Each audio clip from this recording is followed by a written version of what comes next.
आज के जलवायु परिवर्तन के दौर में खेती जोखिम भरी हुई है। फिर भी इससे सिंचित खेती वाला किसान थोड़ा सुरक्षित है, पर सूखी खेती पर निर्भर छोटे किसान के सामने मुश्किलें ज्यादा है। महाराष्ट्र राज्य का यह विदर्भ प्रदेश, किसानों की बढ़ती आत्महत्याएं यहाँ की गंभीर चिंता है। सन 2014 में कम और अनियमित वर्षा के कारण यहाँ की खेती की स्थिति और खराब है। कपास और सोयाबीन, जो कि यहाँ की प्रमुख फसल है, दोनों को इस साल क्षति पहुंची है और सूखी खेती करने वाला किसान ज्यादा बदहाल है। इस विपरीत परिस्थिति में एक ऐसे किसान से मिलने का सुअवसर मिला जिन्होंने अपनी 4 एकड़ की सूखी खेती से अच्छा उत्पादन लिया, और यह सिर्फ इस साल नहीं बल्कि पिछले 10 सालों से वे इस प्रकार खेती कर रहे हैं। जनार्दन जी किनकर वर्धा जिले के नरसिंहपुर गांव में रहते हैं। बरसों पहले उनके पिताजी ने खेती के बदहाली के कारण आत्महत्या की। जनार्दन जी ने जब खेती की जिम्मेदारी संभाली तो वह भी औरों की तरह खेती करने लगे। वे बाजार से बीज खरीदकर रासायनिक खाद और कीटनाशक का इस्तेमाल कर कपास या सोयाबीन जैसी एक ही एक फसल लेते थे। इस सब में लागत बढ़ती जा रही थी और उत्पादन कम हो रहा था। इस परिस्थिति से बाहर निकलने के लिए उन्होंने वर्धा स्थित चेतना विकास संस्था के स्वावलंबी संजीवक खेती का प्रयोग शुरू किया। जनार्दन जी इस 4 एकड़ पर सूखी खेती करते हैं। जमीन हल्की और मध्यम ऐसे 2 प्रकार की है। 1.5-2 फीट तक मिट्टी का स्तर है और लाल और काली मिट्टी है।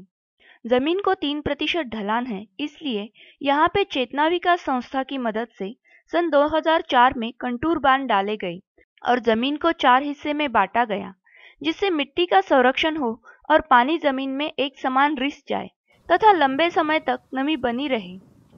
यहाँ पे औसतन 1000 मिलीमीटर तक बारिश होती है और मई महीने में तापमान 47 डिग्री तक पहुँचता है। फसलों का चुनाव करते वक्त यह ध्यान में रखा जाता है कि परिवार की साल भर की खाद्यान्न की जरूरतें पूरी हों। भोजन में विविध रंग की तथा विविध प्रकार की चीजें हों, जैसे दलहन, तिलहन, सब्जियां, मसाले, अनाज इत्यादि हों। परिवार की अन्य जरूरतों के लिए सुरक्षित आय मिले, इस हेतु कपास, अरहर, सोयाबीन जैसी नकदी फसलें हों, और इसी के साथ जमीन की उर्वरता बढ़ने हेतु दलहन जैसी फसलों का चुनाव किया जाता है। सन 2014-15 में उन्होंने कपास, अरहर इन नकदी फसलों के साथ मूंग, उड़द, लोबिया, ज्वार, बाजरा, रामदाना, टमाटर, मिर्च, हल्दी ऐसे विभिन्न 25 फसलें लगाई थी। सितंबर 2014 में कपास बढ़ रही थी। कपास के बीच के मूंग, लोबिया इसमें फलियां नजर आ रही थी। कुछ क्षेत्र में मूंगफली थी। जिस क्षेत्र में बीज उगे नहीं थे, वहां पे खाली जगह भरने के लिए अरहर, तिल लगाए गए थे। अलग क्षेत्र में ज्वार अच्छे से बढ़ी थी। कुछ बांधों पर भिंडी जैसी सब्जियां और बेल चढ़ाए गए थे।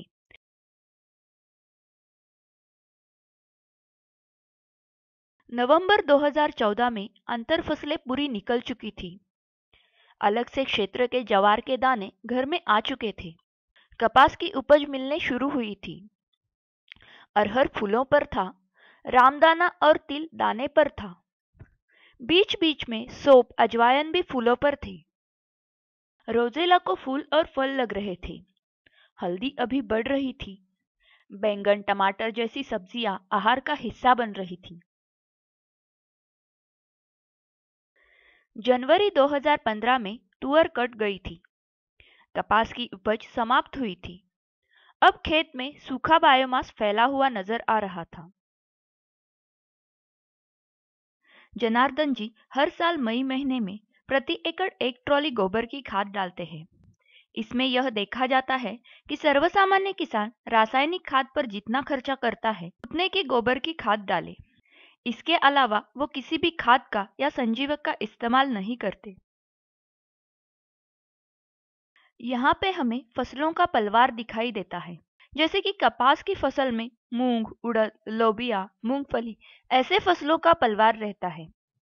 यह फसलें बारिश आते ही जल्दी बढ़ जाती है, इस कारण खरपत कम बढ़ती है, जमीन में पानी टिकता है और सूरज की रोशनी का कार्यक्षम इस्तेमाल होता है। इसी के साथ कपास बढ़ने से पूर्व यह निकल जाती है और इनके अवशेष गलकर खाद का काम करते हैं। मूंग, उड़द जैसे तेजी से बढ़ने वाले और फैलने वाले अंतर फसलों से खरपत को कम बढ़ावा मिलता है और बचे छोटे क्षेत्र में बैलों का डवरा 3 बार चलाया जाता है तथा हाथ से 3 बार निंदाई की जाती है। खरपत को खेत में ही गलने को छोड़ दिया जाता है। वह मुख्यतः देसी बीजों का इस्तेमाल करते हैं। ज्यादातर बीज उनके घर के होते हैं और अन्य बीजों की उपलब्धता उन्हें मांग करने पर चेतना विकास संस्था द्वारा की जाती है। मिश्र फसलों के कारण रोग कीट कम आती है। इसके अलावा फसलों के बीच की जवार, रामदाना जैसी फसलें पंछियों को बैठने की जगह के रूप में काम करते हैं और पंछियों के द्वारा कीट नियंत्रण हो जाता है। जनार्दन जी कोई भी जैविक कीट नियंत्रक का इस्तेमाल नहीं करते हैं। खेती में जनार्दन जी पूरा समय तथा उनकी पत्नी सुमन जी और पुत्र अरुण कुछ समय काम करते हैं। इसके अलावा कभी कभी खरपत निकालने के लिए और कपास चुनने के लिए मजदूरों की आवश्यकता पड़ती है। जनार्दन जी की खेती जंगल से लगे हुए है। नीलगाय, बंदर, जंगली सुअर, इनसे हर साल 75% फसल का नुकसान होता था। पिछले साल चेतना विकास संस्था द्वारा उन्हें सोलर फेंसिंग की सहायता मिली। इस कारण इस साल जलवायु परिवर्तन के कारण फसलों में उतार चढ़ाव रहने के बावजूद उन्हें अच्छी फसल मिली। सन 2014-15 की इस 4 एकड़ के सूखी खेती की उपज देखें तो कपास का उत्पादन 9 क्विंटल रहा, अरहर 4 क्विंटल, जवार 8 क्विंटल, मूंग 25 किलो, मूंगफली 4 बोरी, उड़द 25 किलो, तिल 7 किलो, रामदाना 2 किलो, सौंफ 2 किलो, अजवायन आधा किलो। इसके अलावा 6 महीने तक खेत से सब्जियां मिलती रही तथा बड़ी मात्रा में सूखा चारा भी उपलब्ध हुआ।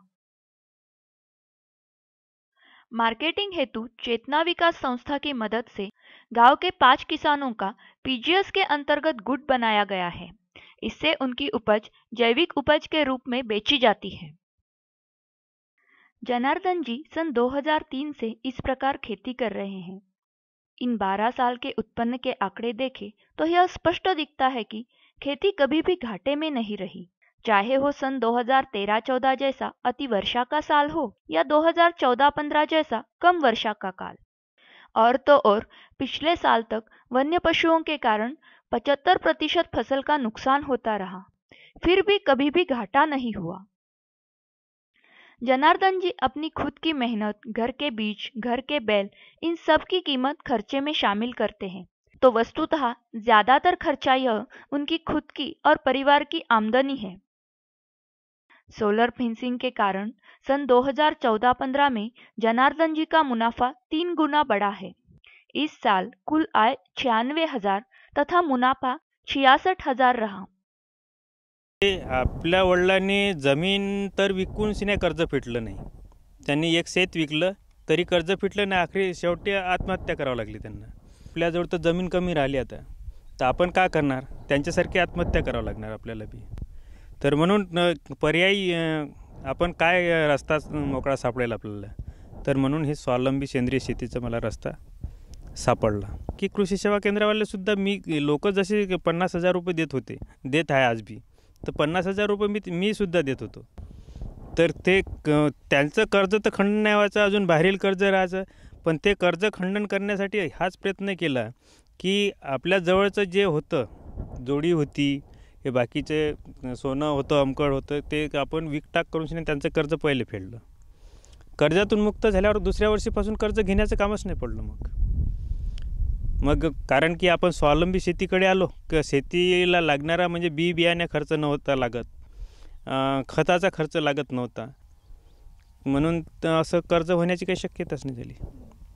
फायदाच होत चालला शेतीमध्ये. निराशा की कगार पर खड़े इस किसान को इस स्वावलंबी संजीवक खेती ने समृद्ध किया, सम्मान दिया। आज जनार्दन जी, उनकी माता, पत्नी, पुत्र सभी एक खुशहाल जीवन जी रहे हैं।